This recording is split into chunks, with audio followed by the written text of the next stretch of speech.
Yang berikut ini joglo lawasan istimewa bekas punyanya Mbah Demang Dander, bangunan tahun 1863.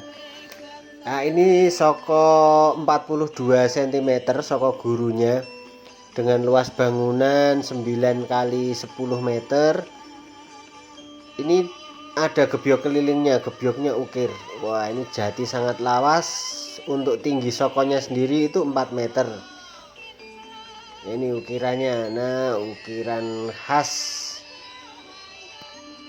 Jawa Timuran dan sangat lama, kayu jati sangat lama. Ketebalan dari gebyoknya sendiri ini ada yang sampai 5 meter. 5 cm.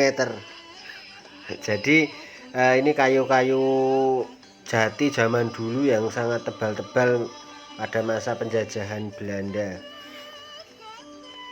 Monggo bisa dipinang.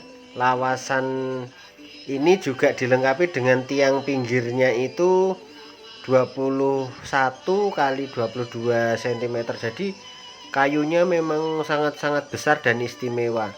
Jika ingin dikembangkan menjadi pendopo atau bangunan yang lebih besar, ini sangat memungkinkan.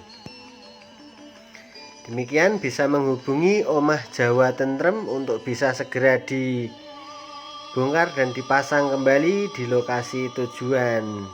Terima kasih. Salam dari Omah Jawa Tentrem.